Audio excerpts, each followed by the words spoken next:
Existirão coisas em nossas vidas que vão acontecer segundo o querer e a vontade do Deus Todo-Poderoso. Vão acontecer coisas que o próprio Deus, ele vai vir de encontro às nossas vidas e poder nos direcionar e poder nos dar a estratégia ou a forma a qual tem que ser feita para a glorificação do santo nome do Senhor. Existem coisas que só serão realizadas se houver dinheiro e às vezes muito dinheiro. Existem coisas que serão realizadas ou feitas na terra se o homem ele for reconhecido, se ele tiver status, se ele tiver fama, se ele tiver ali uma boa expressão diante aqueles os que o conhecem. Existem coisas que serão feitas porque o homem, ele de repente tem recursos ou tem a condição. E pelo contrário, segundo a palavra de Deus, também existem coisas que acontecerão mesmo o homem sendo desprovido de tudo isso. Mesmo que o homem não tenha condição, mesmo que ele não tenha dinheiro, mesmo que ele não seja conhecido, mesmo que ele seja de uma família insignificante para o homem. Mas olha só, eu quero falar de Gideão. Gideão era um homem que ele mesmo, ele vai trazer ali a informação de que a sua família era a mais pobre e ele o menor entre os familiares. Só que Deus o chamou para uma boa obra. Deus falou que seria com ele. Deus falou que estaria com ele. Porém, ele questiona a Deus e fala porque Deus o abandonou. Porque Deus abandonou seu povo. Que Deus é esse do qual os pais falaram das grandezas, do poder excelente.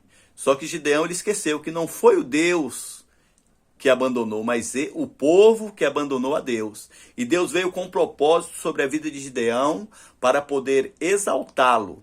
E essa exaltação que veio sobre Gideão não era algo exclusivo para Gideão, não, é para todo o povo. Então Deus iria fazer a obra por intermédio de Gideão para cuidar de uma nação na sua totalidade, cuidar de todos aqueles que estavam necessitados. E Deus deu vitória a Gideão.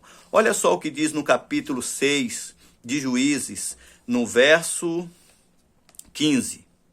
E Gideão lhe disse: ai, Senhor meu, com que livrarei a Israel? Porque Deus falou que ele livraria. E ele aqui pergunta com que ele livraria Israel. Eis que a minha família é a mais pobre de Manassés e eu menor da minha casa. E eu menor da casa de meu pai. Então ali havia no coração de Gideão a impossibilidade por ele. Por ele sim, havia uma impossibilidade. Por quê? Uma família pobre e ele o menor da casa do pai dele.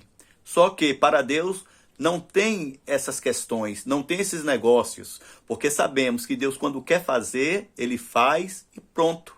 Não há quem possa impedir, não há quem possa mudar, não há quem possa parar a ação de Deus. Tudo aquilo que Deus colocou em nossos corações, tudo aquilo que Deus ele trouxe ali verdadeiramente uma testificação pelo Espírito Santo para se realizar, vai se concretizar. Basta apenas estarmos posicionados, estarmos ali na dispensação do Senhor Jesus Cristo, aguardando sempre em Deus, porque certamente Ele fará. E quando Ele faz, é com perfeição, é com qualidade, é com exaltação. E que não percamos as oportunidades concedidas por esse Deus grandioso. Como eu disse de início, o propósito de Deus na vida de Gideão não era particular para a vida de Gideão, mas o propósito de Deus sobre a vida de Gideão era para alcançar todos aqueles que estavam ao seu redor, todos aqueles que faziam parte do projeto e do plano de Deus. Não nos esqueçamos do projeto de Deus, que o projeto que Deus tem em nossas vidas é para abençoar vidas, é para poder fazer de acordo com o querer e a vontade de Deus. É a palavra que eu deixo nesta noite, em nome de Jesus, e que o Senhor Jesus Cristo continue nos abençoando para que os nossos corações sejam como o do Mestre, corações que queiram vidas, corações que queiram almas, corações que tenham o desejo de ser instrumento na mão do Senhor para poder alcançar aqueles que muito necessitam, que estão em angústia e desespero. Gideão estava malhando o trigo no lagar por uma necessidade, para não ser roubado, para não lhe tirar o alimento os quais o inimigo levava. Mas ele pôde entender, compreender o plano de Deus, e a partir daquele momento, em um lugar tão diferente de tudo, Deus começou a traçar o plano, o qual exaltaria o nome do Senhor sobre a vida de Gideão. É a palavra que eu deixo no nome do Senhor Jesus Cristo.